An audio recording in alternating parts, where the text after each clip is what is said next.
Bom, a entrada do Irã nesse conflito acaba por agravar mais ainda uma situação que já era muito sensível. A gente vai acabar vendo, no caso de escalada ainda maior desse conflito, uma, não é uma pressão maior, mas não só uma pressão maior, mas a criação ou o agravamento de um cenário multipolarizado que vai forçar o movimento de outras potências militares e de modo que, se alguma dessas outras potências fizer um movimento equivocado, isso vai acabar trazendo mais pessoas, mais países e afundando ainda mais a região nesse conflito que parece não ter fim. Então, a entrada de vez do Irã, que esse ano promoveu os dois primeiros ataques diretos de sua história a Israel, nesse conflito, é algo que deve preocupar o mundo inteiro. Urian Fancelli, junte-se a nós no debate. Bom, tivemos então mísseis iranianos contra o território israelense. E a gente teve navios de guerra dos Estados Unidos na contenção desses mísseis, tentando evitar que esses mísseis atingissem ali os alvos em território israelense. Podemos dizer então que, embora não haja uma declaração de guerra de qualquer um dos lados, há um ingresso oficial de Irã e Estados Unidos nesse conflito? Ainda não dá para falar isso porque os Estados Unidos, assim como outros aliados ocidentais, também ajudaram a proteger Israel em abril, quando o Irã fez aqueles ataques com cerca de 300 mísseis e drones também naquele momento. Então, não é que houve algum tipo de ataque que tivesse partido dos Estados Unidos contra o Irã. Foi uma ajuda ativa da defesa de Israel. Então, é apenas por isso que dá para falar que não, mas é algo que poderia, em algum momento, acontecer. Isso porque agora existe um risco também maior de escalada, né? Ontem, o que nós vimos de resposta norte-americana foi os Estados Unidos tentando empurrar a Israel a narrativa de que essa defesa, por ter sido tão bem sucedida, poderia ser considerada uma vitória. Então, o país, era isso que o Benjamin Netanyahu deveria exibir internamente, né? Que conseguiram defender Israel dos mísseis. Só que não foi muito bem isso que o primeiro-ministro israelense fez. Ele considerou isso um ataque, prometeu que vai haver uma resposta israelense contra o Irã, e aí, dependendo da maneira como essa resposta acontecer, não sabemos exatamente como vai ser. No caso de abril, por exemplo, a resposta foi de um drone específico que fez um ataque na região de Isfahan, que fica ali perto de uma instalação nuclear iraniana. Agora, dependendo como acontecer essa resposta, o Irã vai ou não se vê obrigado a responder novamente. Então, é quase que como se existisse aí uma espiral, um ciclo vicioso de violência entre os dois lados.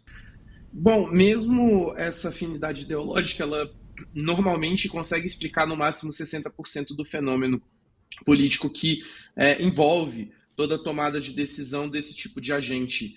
Então, a gente precisa analisar também uma questão de trajetória histórica. Os Estados Unidos são aliados históricos de Israel. E, independente de quem seja o presidente, você pode ter uma postura mais ou menos de apoio, mas vai haver uma postura de apoio por parte dos Estados Unidos a Israel, salvo em casos muito extremos. E eu duvido que, por exemplo, fosse Donald Trump, presidente dos Estados Unidos, não haveria, pelo menos nas palavras, pelo menos na retórica, algum grau de apoio às ações de Israel. A gente precisa até lembrar que o Donald Trump chegou a dizer que o principal erro de Israel na guerra contra o Hamas foi terem deixado filmar a destruição. Então, ele não necessariamente se colocou contra a resposta ofensiva de Israel, mas sim ao fato de que aquilo foi filmado e acabou fazendo muito mal para a imagem do país no exterior. Então, a gente precisa lembrar dessa questão de trajetória histórica, a gente precisa lembrar também de posicionamento geopolítico, porque o Brasil é um país que se alinha ao sul global, o Brasil é um país que tem a pretensão de ser um líder do sul global. E a gente vê no sul global uma, como que eu vou dizer, afinidade maior de se colocar contra superpotências em casos em que você tem um desnível muito grande de poder, que é exatamente o que acontece ali no Oriente Médio, principalmente quando a gente considera a situação entre Israel e a Palestina, né, que sequer é um Estado oficialmente reconhecido. Então, a gente precisa analisar que não se trata apenas do segmento político ao qual a pessoa faz parte. Isso se trata também de toda uma estratégia de posicionamento político daquele país em relação aos fatos que ocorrem no exterior. E Estados Unidos, naturalmente, tem uma responsabilidade bem diferente daquela que o Brasil tem. Até porque os Estados Unidos hoje é uma das maiores potências militares, se não a maior, provavelmente a maior potência militar do mundo. Urian Fancelli, sua análise. Bom, Jesus, vou ter que te colocar no meio da briga também, porque eu não concordo com o fato de que o Joe Biden seja um presidente de esquerda. Eu vejo que é bastante perigoso a gente colocar o Joe Biden, né, que é o líder de um país dos Estados Unidos, no mesmo campo político do presidente Lula. Isso porque eu pelo menos, o classificaria ali como uma posição de centro-direita, e o Donald Trump numa posição de extrema-direita. Mas vejo que, concordo com a análise, é o papel norte-americano de estar presente na região dessa maneira. O país tem os interesses próprios ali em preservar o Estado de Israel. Isso é algo que, seja democrata, seja republicano, quem não fizer isso vai cometer um suicídio eleitoral. Até o que nós vimos ontem no debate dos vice-presidentes, os candidatos a vice, o J.D. Vance e do Tim Walz ontem nos Estados Unidos, foi justamente isso. Os dois lados defendendo a soberania de Israel, porque entendem que é isso que o eleitorado norte-americano, seja de qual lado for, é isso que ele pede. Por mais que haja cada vez mais por conta de mudanças demográficas, por conta do avanço das redes sociais, as pessoas acabam tendo acesso às imagens das violações de direitos humanos que têm acontecido no Oriente Médio, né? Haja uma pressão maior em relação ao governo norte-americano para que, por sua vez, pressione Israel a respeitar e não cometer crimes de guerra, crimes contra a humanidade. A maior parte do eleitorado ainda quer isso dos seus governantes nos Estados Unidos, diferentemente do Brasil, que se coloca ali tanto do lado dos palestinos por conta disso que o Naue trouxe, mas também agora vai se colocar também do lado do Irã, talvez de maneira mais indireta. Isso porque o Irã, ao lado do Brasil, faz parte dos BRICS, é um dos novos membros dos BRICS, então vai haver um pouco mais à frente aí, esse mês, eu acredito, ainda no final do mês, a reunião dos BRICS na Rússia, no qual o Irã, o Brasil vão participar também, e também o próprio Irã, ele enxerga que esse ataque que ele fez, e eu não estou em nenhum momento defendendo o Irã, mas estou dizendo como que o país vê, mas ele enxerga isso que ele fez contra Israel como uma retaliação,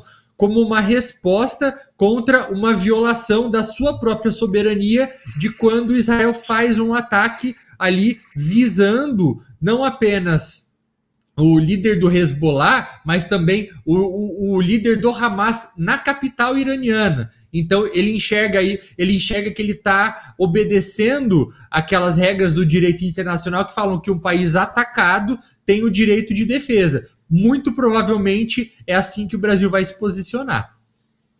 Naue Bernardo, podemos continuar ou você precisa Eu vou precisar sair, mas eu queria complementar, inclusive, agradecer ao Urian pela observação que ele fez. Porque, Jesus, na ciência política a gente tem um conceito chamado janela de Overton. É basicamente o que é aceitável dentro de um determinado clima político, né? Que tipo de argumento, que tipo de política pública, enfim. Figuras como Donald Trump jogam um debate político tão à direita que fazem parecer, mesmo não sendo, que figuras como Joe Biden sejam de esquerda. E a gente tem que considerar, principalmente, que dentro do espectro político norte-americano, esquerda e direita não podem ser sequer comparadas ao que a gente tem aqui no Brasil. por conta de problemas e contextos internos e até mesmo a sua própria trajetória histórica, que fazem com que as afinidades ideológicas defendidas por cada campo se misturem com outras que a gente tem aqui. Então, existem políticas dos democratas que podem ser colocadas aqui como políticas bem à direita. Se a gente vai olhar para a economia, por exemplo, a gente não vai ter a mesma coisa na esquerda aqui. Políticas imigratórias, políticas de acolhimento a determinadas pessoas, e até mesmo que se considera progressista dentro desse país, é bem diferente do que a gente tem aqui. Lá você vê que esquerda e direita têm um discurso pró-armamento. O que muda é a forma como você vai regular esse armamento. Aqui já é bem diferente. Então a gente nunca pode cair nesse erro de colocar tudo no mesmo baldinho. Eu tive um grande professor na UNB chamado Carlos Calmon, né? E ele dizia sempre em sala, na aula de análise política, que esquerda e direita conseguem explicar muito do fenômeno político, talvez uns 60%, mas falta muito para que eles possam explicar tudo do que acontece no fenômeno político. Então a gente tem que tomar muito cuidado com essas nomenclaturas e com essas classificações, exatamente para que a gente não desinforme o público a respeito desse tipo de coisa, porque infelizmente hoje a gente vive um cenário em que tudo que eu não gosto é comunista ou é fascista, enfim, a gente precisa ter muito cuidado com todas essas colocações, exatamente para que a gente possa trazer o debate político para um centro aceitável, para um lugar onde qualquer pessoa possa se manifestar de forma civilizada, honesta e embasada, sem que ela seja classificada como A, B ou C, de forma completamente equivocada. Vocês acreditam que Joe Biden é considerado um presidente de esquerda por muitos? Eu acredito que na retórica do... desculpa. Pode falar, não, pode falar. Pode. Eu vejo que na retórica do Donald Trump é assim que ele tenta fazer com que a população enxergue o Joe Biden e a Kamala Harris. Então, ele tem ali atribuído alguns rótulos aos democratas, dizendo, a Kamala Harris é marxista, ela é comunista, justamente porque isso é importante para a narrativa eleitoral, para a retórica eleitoral que ele tem, em um país que sempre combateu o comunismo, né, lembrando da Guerra Fria, os Estados Unidos, lembra aquelas propagandas que tinha, seu vizinho pode ser comunista. Então, ele tenta colocar a Kamala Harris junto desse grupo, mas não porque ela de fato seja, mas porque isso beneficia a própria figura que se coloca como alguém que combate o comunismo.